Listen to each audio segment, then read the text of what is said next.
بسم اللہ الرحمن الرحیم وبماء مات فیہ حیوان مائی المولد کالسمک والضفدع بکسر الدال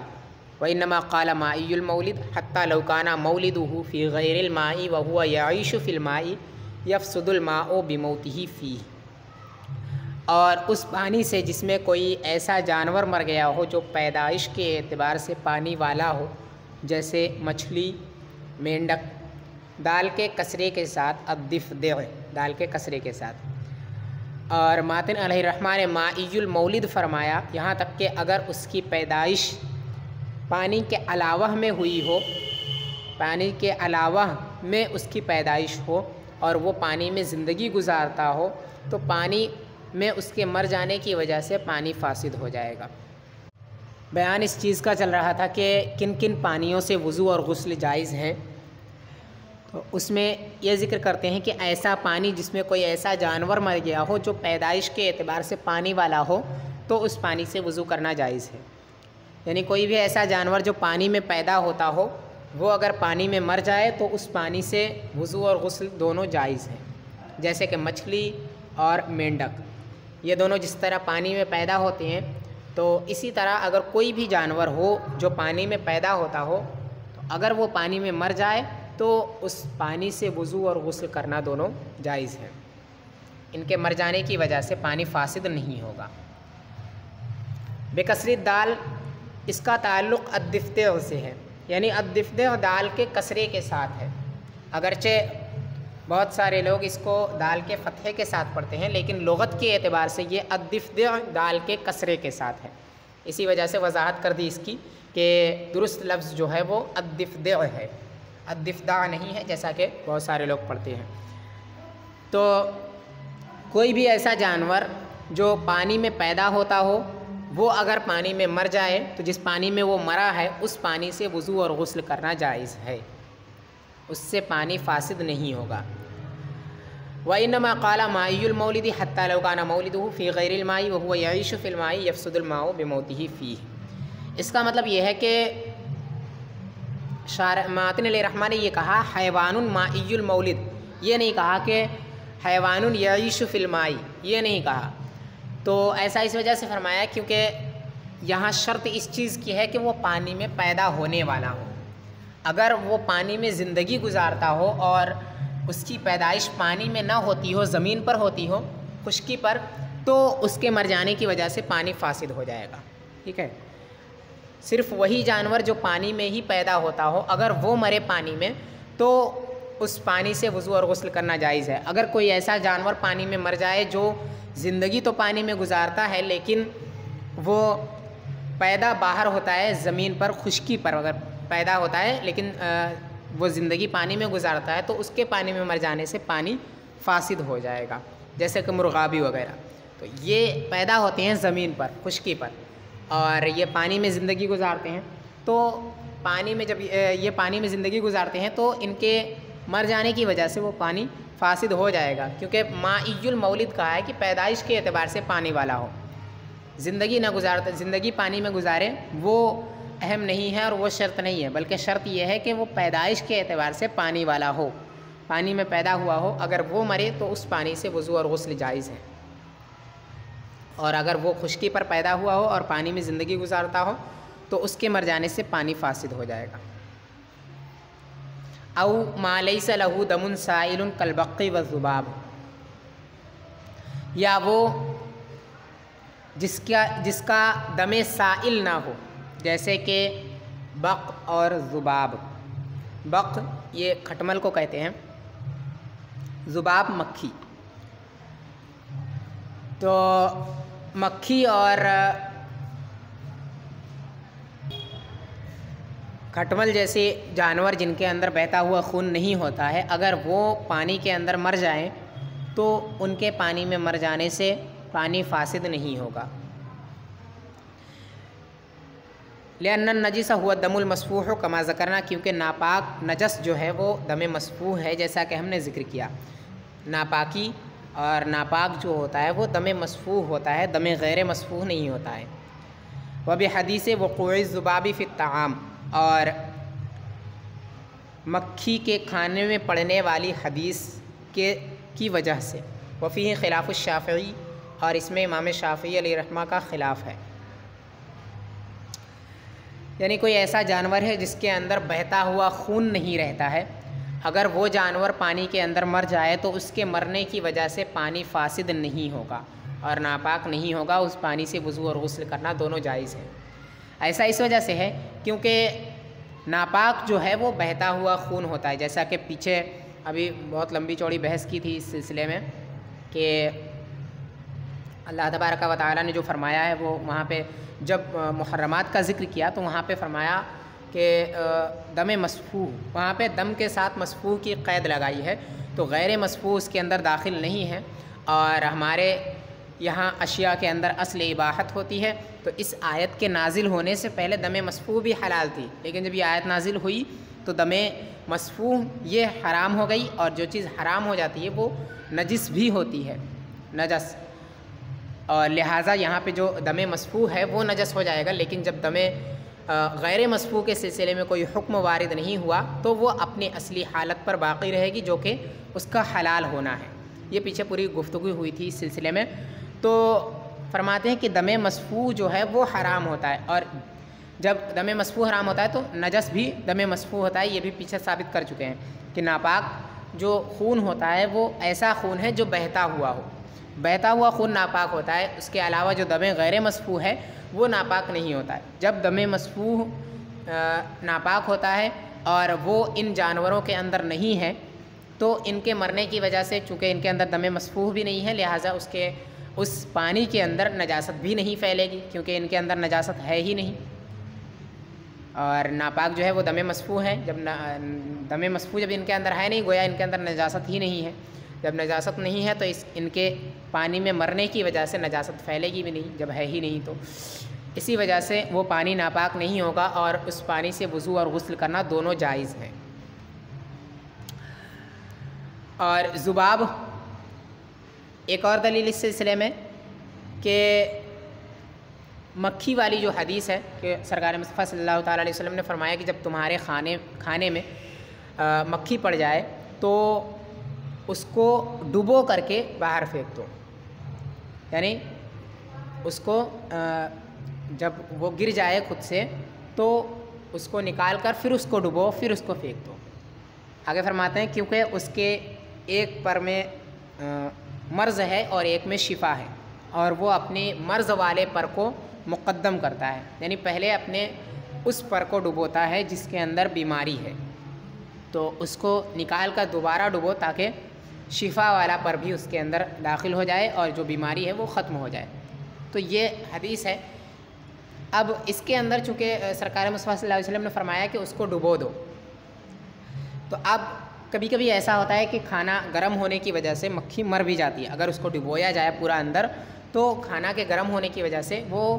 مکھی مر بھی سکتی ہے اس کے اندر۔ تو اگر ایسی صورت ہوتی کہ اگر ایسا ہوتا کہ اس کے کھانے میں مر جانے کی وجہ سے یا کسی بھی چیز میں گر کر مرنے کی وجہ سے وہ ناپاک ہوتا تو حضور صلی اللہ تعالیٰ علیہ وسلم یہ حکم نہ دیتے، یا پھر اس کے ساتھ یہ ذکر فرما دیتے کہ وہ اگر اس میں مر جائے تو وہ ناپاک ہو جائے گا، اور حضور کا مطلقاً یہ فرمانا کہ اس کو اس میں ڈبو دو، یہ اس پر دلالت کرتی ہے کہ اس میں مر جانے کی وجہ سے وہ ناپاک نہیں ہوگا۔ جس چیز کے اندر بھی ڈبویا جائے، کھانے کے اندر اسے اگر ڈبو دیا جائے اور وہ اس میں مر جائے تو وہ کھانا ناپاک نہیں ہوگا اس کے مر جانے کی وجہ سے۔ یہ اس پر دلیل ہے، کیونکہ جو صورت ہے کھانے کی، کبھی کبھی وہ کھانا گرم بھی ہوتا ہے، اور گرم ہونے کی صورت میں اگر اس کو ڈبویا جائے اندر تو وہ مر سکتا ہے۔ تو اگر ایسا ہوتا کہ اس کے مر جانے کی وجہ سے وہ کھانا ناپاک ہو جاتا تو حضور یہ فرما دیتے کہ اس کو اس میں نہ ڈبو۔ تو حضور کا یہ فرمان کہ اس کو اس میں ڈبو دو،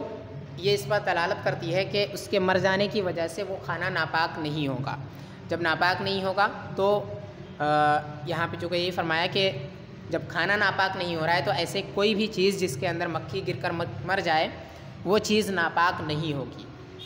جیسے پانی ہے، تو پانی کے اندر اگر مکھی گر جائے اور اس میں مر جائے تو وہ پانی ناپاک نہیں ہوگا، اور جب مکھی کے اندر یہ چیز ہے تو مکھی کے مثل جو دوسرے جانور ہوں گے ان کے گرنے کی وجہ سے اور ان کے مر جانے کی وجہ سے بھی پانی ناپاک نہیں ہوگا۔ تو مکھی کے مثل وہ تمام چھوٹے چھوٹے جانور ہیں جن کے اندر بہتا ہوا خون نہیں ہوتا ہے، وہ اگر پانی میں گر جائے اور اس میں مر جائے تو ان کے گر کر مر جانے کی وجہ سے وہ پانی ناپاک نہیں ہوگا۔ وفیہ خلاف الشافعی، اور اس میں امام شافعی علیہ رحمہ کا خلاف ہے۔ اب اس سلسلے میں دو قول ہیں کہ یہ کس سے متعلق ہے۔ یہاں پہ دو قول ذکر کیے گئے ہیں، وہ بماء مات فیہ حیوان مائی المولد، اور دوسرا او ما لیس لہ دم سائل، یہ ذکر کیے گئے ہیں۔ تو اب فیہ خلاف الشافعی یہ کس سے متعلق ہے، یعنی امام شافعی علیہ رحمہ کا جو اختلاف ہے وہ کس میں ہے؟ اس صورت میں جس کے اندر کوئی ایسا جانور مر جائے جو پیدائش کے اعتبار سے پانی والا ہو تو وہ پانی ناپاک نہیں ہوگا، اس سے متعلق ہے، یا پھر اس سے متعلق ہے کہ جس کے اندر بہتا ہوا خون نہیں ہے، اگر وہ گر کر کے مر جائے تو وہ ناپاک نہیں ہوگا۔ تو بعض لوگوں نے یہ ذکر کیا ہے کہ یہ پہلے والے سے متعلق ہے، بعض نے یہ ذکر کیا کہ دوسرے والے سے، لیکن محشی علیہ رحمہ نے فرمایا کہ درست یہ ہے کہ یہ پہلے والے سے ہی متعلق ہے۔ یعنی امام شافعی علیہ رحمہ کا اس سلسلے میں اختلاف ہے کہ اگر کوئی ایسا جانور پانی میں گر جائے جو پیدائش کے اعتبار سے پانی والا ہو تو اس کے گر کر مرنے کی وجہ سے وہ پانی ناپاک ہوگا یا نہیں ہوگا، اس سلسلے میں امام شافعی علیہ رحمہ امام اعظم علیہ رحمہ کے خلاف ہیں۔ لا بما اعتصر الروایت بقصر ما من شجر او ثمر، نہ کہ اس سے جو نچوڑا گیا ہو کسی درخت یا پھل سے۔ الروایت بقصر ما، روایت ما کے قصر کے ساتھ ہے، ما پر اکتفا کرنے کے ساتھ ہے، یعنی ایسا پانی جو درخت یا پھل سے نچوڑا جائے اس پانی سے وضو یا غسل کرنا جائز نہیں ہے۔ یہاں سے ان پانیوں کا ذکر کر رہے ہیں جن پانیوں سے وضو اور غسل کرنا دونوں کے دونوں ناجائز ہے۔ تو سب سے پہلی صورت وہ ہے جس پانی کو کسی پھل یا درخت سے نچوڑا گیا ہو، درخت یا پھل کو نچوڑنے کے بعد جو پانی اس میں سے نکلے اس پانی سے نہ وضو کر سکتے ہیں اور نہ ہی غسل کر سکتے ہیں، اور ایسا اس وجہ سے ہے کیونکہ یہ مائع مطلق نہیں ہے، اور مائع مطلق کہتے ہیں اس کو کہ ماں بولنے کے وقت مطلق جب لفظ ماں بولا جائے، لفظ پانی بولا جائے تو جس کی طرف ذہن جا سکے اس کو مائع مطلق کہتے ہیں۔ تو اگر مطلقاً پانی بولا جاتا ہے تو ذہن اس کی طرف نہیں جاتا ہے جو درخت یا پھل سے نچوڑا گیا ہو، اسی وجہ سے یہ مائع مطلق نہیں ہے۔ اور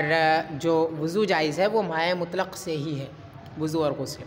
لہٰذا یہ مائع مطلق نہیں ہے، لہٰذا ان سے وضو بھی درست نہیں ہے۔ جب وضو درست نہیں ہے تو غسل بدرجہ اولا درست نہیں ہوگا، ٹھیک ہے۔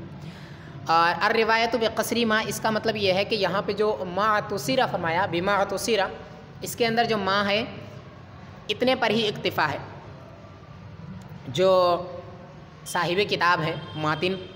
ان سے جو سنا گیا ہے اور ان کی جو تصنیف پہنچی ہے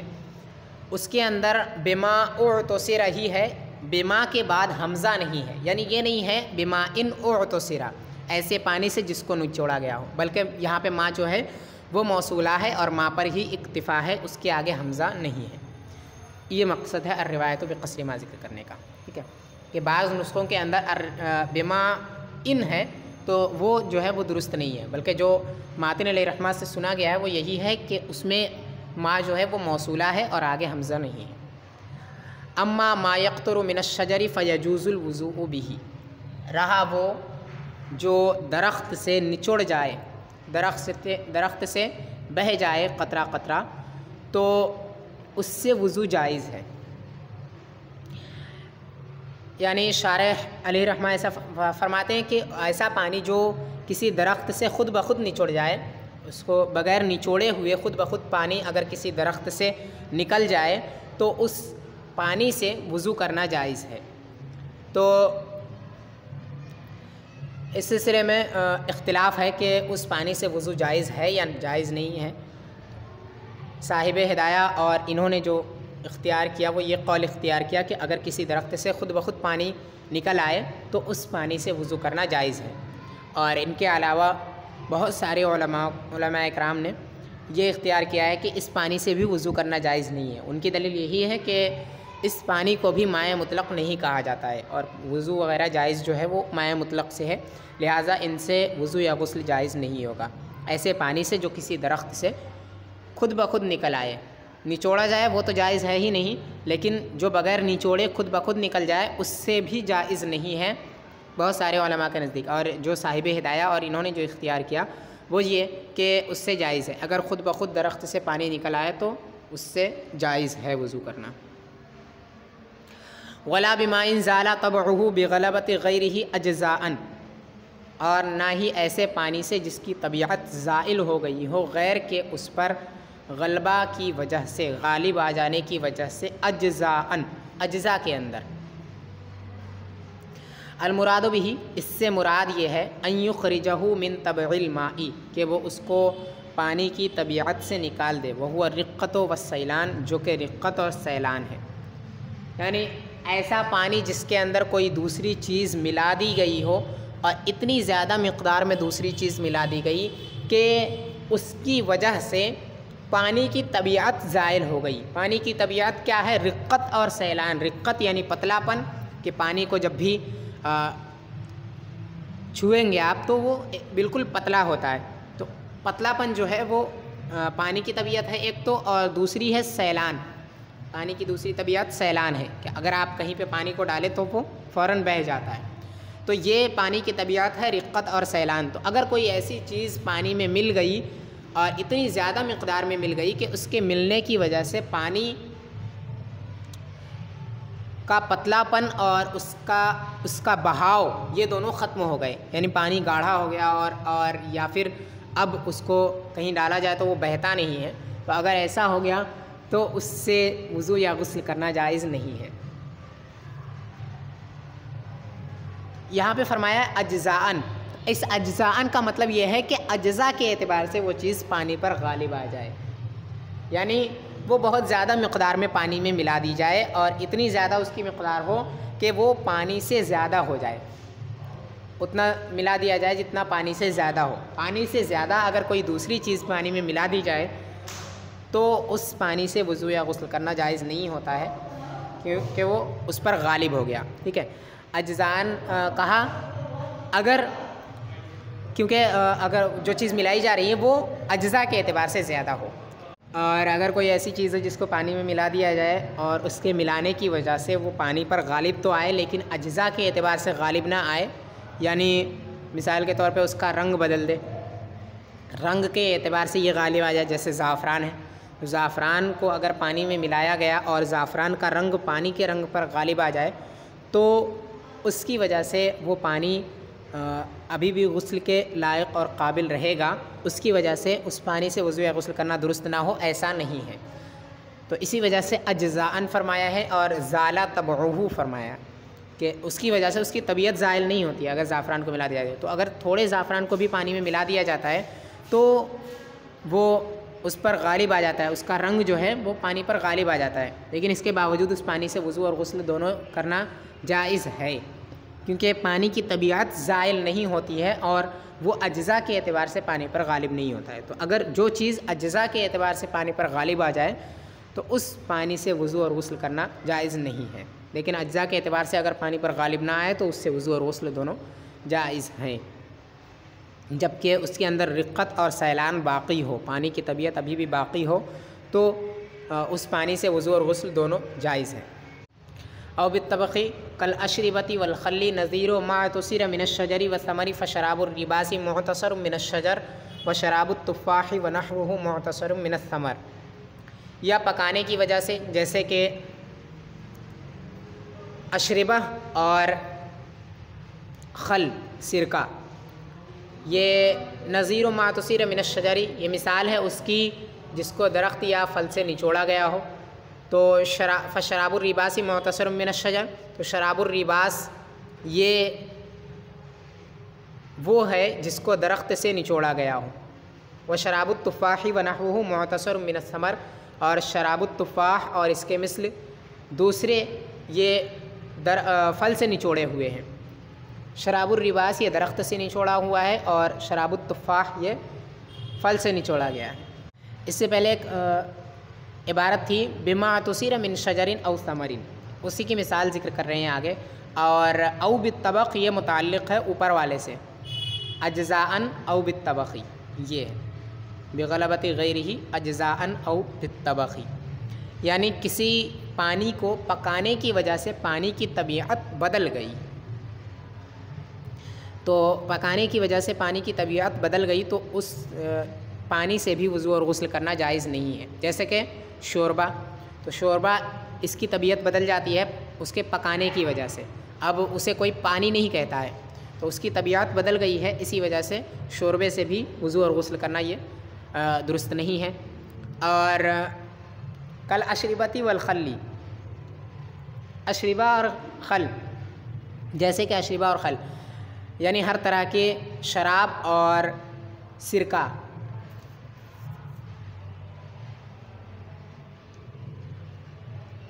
کسی بھی پھل یا درخت سے جو نچوڑ کر کے شراب بنایا جاتا ہے اس سے وضو اور غسل کرنا جائز نہیں ہے. اشربہ سے یہی مراد ہے کہ ہر طرح کے شراب،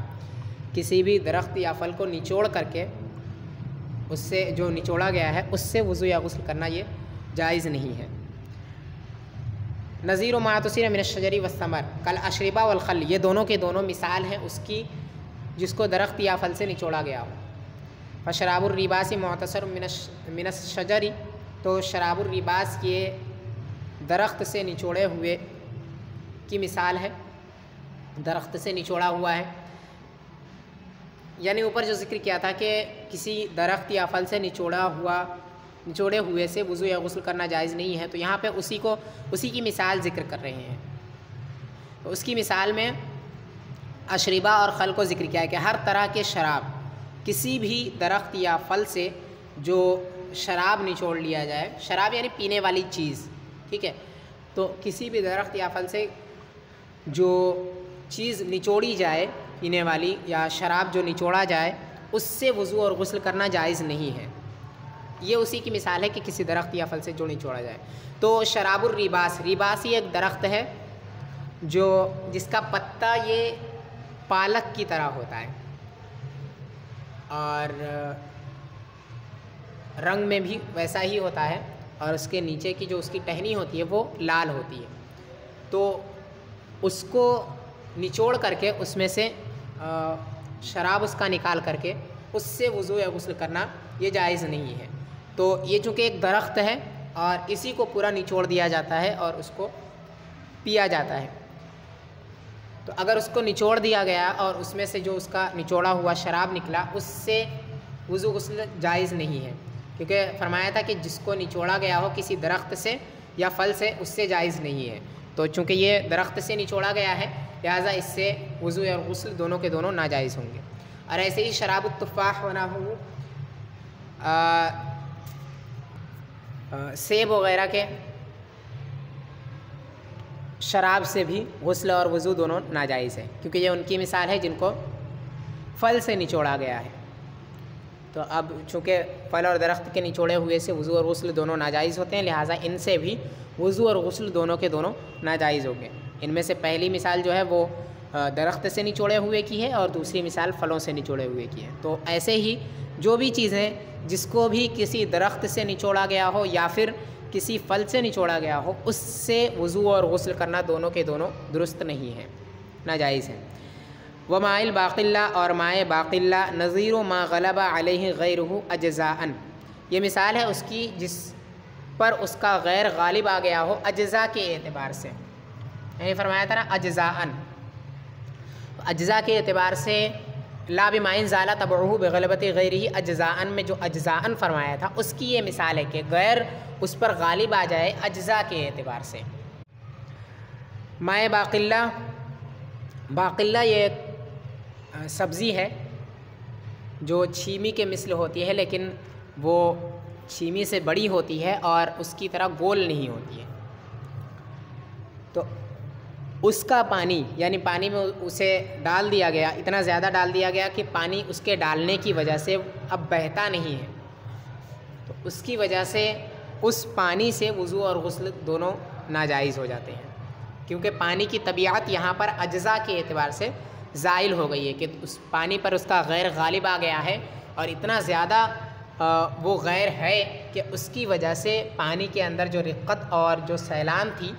وہ ختم ہو گئی، اسی وجہ سے اب اس پانی سے وضو اور غسل دونوں ناجائز ہیں۔ تو مائع باقلہ سے بھی وضو اور غسل دونوں ناجائز ہیں، کیونکہ اس پر اس کا غیر غالب آ گیا ہے اور غیر کے غالب آنے کی وجہ سے اس کی طبیعت جو ہے وہ زائل ہو چکی ہے۔ جب طبیعت زائل ہو گئی تو اس سے ناجائز ہے پانی غسل وغیرہ کرنا۔ والمرق نظیر ما غلب علیہ غیرہ بالطبخ، اور مرق کہتے ہیں شوربے کو، تو شوربہ یہ مثال ہے اس کی جس پر اس کا غیر غالب آیا ہو پکانے کی وجہ سے۔ فرمایا تھا لا بمائن زالا طبعہ بغلبت غیرہ اجزاء او بالطبخ، تو پکانے کی وجہ سے اگر کوئی دوسری چیز پانی پر غالب آ جائے تو اس پانی سے بھی وضو اور غسل کرنا ناجائز ہے۔ اور مائع مرق یہ اسی کی مثل ہے جس کو پکانے کی وجہ سے اس پر اس کا غیر غالب آ گیا ہے۔ تو مرق چونکہ جب اس میں گوشت یا پھر اور دوسری چیزوں کو جب ڈالا جاتا ہے اور اس کو پکایا جاتا ہے تو پانی کی جو اصل طبیعت ہوتی ہے وہ ختم ہو جاتی ہے اور ان کے اندر اس چیز کا اثر آ جاتا ہے اور رقت اس کے اندر جو ہوتی ہے وہ ختم ہو جاتی ہے، رقت و سیلان۔ اب اگر اس کو یہ چیز اب گاڑھی ہو جاتی ہے اور اسی وجہ سے اس کی طبیعت چونکہ زائل ہو گئی، کسی غیر کے ملا کر اس میں پکانے کی وجہ سے اس کی طبیعت زائل ہو گئی اور اس کا غیر اس پر غالب آ گیا ہے، اسی وجہ سے اس پانی سے وضو اور غسل کرنا یہ ناجائز ہے۔ وَأَمَّا الْمَاءُ الَّذِي تَغَيَّرَ بِكَثْرَةِ الْأَوْرَاقِ الْوَاقِعَةِ فِيهِ حَتَّى إِذَا رُفِعَ فِي الْكَفِّ يَظْهُرُ فِيهِ لَوْنُ الْأَوْرَاقِ فَلَا يَجُوزُ بِهِ الْوُضُوءُ لِأَنَّهُ كَمَاءِ الْبَاقِلَّةِ، اور رہا وہ پانی جو بدل گیا ہو کثرت اوراق کی وجہ سے، جو اس میں پڑ گئے ہوں، بہت زیادہ پتوں کے اس میں پڑ جانے کی وجہ سے، حتیٰ اذا رفع فی الکف، یہاں تک کہ اگر اس کو ہاتھ میں اٹھایا جاتا ہے، یظہر فیہ لون الاوراق، تو ہاتھ میں اٹھائے ہوئے پانی کے اندر پتوں کا رنگ دکھتا ہے، فلا یجوز بہ الوضوء، تو اس سے وضو جائز نہیں ہے، لأنہ کماء الباقلہ، کیونکہ وہ مائع باقلہ کی طرح ہے۔ یعنی ایسے ہی ایک اور پانی ہے کہ وہ پانی جس کے اندر بہت سارے پتے پڑ گئے ہوں، تو اتنے زیادہ اس کے اندر پتے پڑ گئے کہ اب اس کو پانی کو اگر ہتھیلی میں اٹھایا جاتا ہے تو ہتھیلی میں ان پتوں کے پانی میں ملنے کی وجہ سے پتوں کے رنگ پانی میں اتر گئے ہوتے ہیں، تو ہاتھوں میں اٹھانے کے بعد اس پانی کے اندر ان پتوں کے رنگ دکھائی دیتے ہیں، یعنی اس پانی کا رنگ بدل چکا ہے، تو اس کی وجہ سے وضو جائز نہیں ہوگا۔ اتنی زیادہ مقدار میں پتے ملا دیے جائے، کیونکہ پتوں کا اثر اتنی جلدی پانی میں نہیں دکھتا ہے، تو ظاہر سی بات ہے جب پتوں کو بہت زیادہ تعداد میں ملایا جائے گا پانی کے اندر تب ان کا اثر اس پانی میں دکھے گا، تو اگر اتنی زیادہ اس پانی میں پتے ملا دیے گئے کہ ان کا اثر پانی میں دکھ گیا، یعنی اس کا رنگ اس میں ظاہر ہو گیا، تو اب اس پانی سے وضو اور غسل کرنا ناجائز ہے، کیونکہ یہ بھی مائع باقلہ کی طرح ہے، جیسے کہ اوپر ذکر کیا کہ اجزاء کے اعتبار سے یہ پتے جو ہیں وہ پانی پر غالب آ گئے ہیں، جیسے مائع باقلہ کے اندر باقلہ یہ پانی پر غالب آ گیا تھا اجزاء کے اعتبار سے، اور یہاں پہ پتے اجزاء کے اعتبار سے پانی پر غالب آ جا رہے ہیں، اسی وجہ سے اس سے بھی وضو کرنا ناجائز ہوگا۔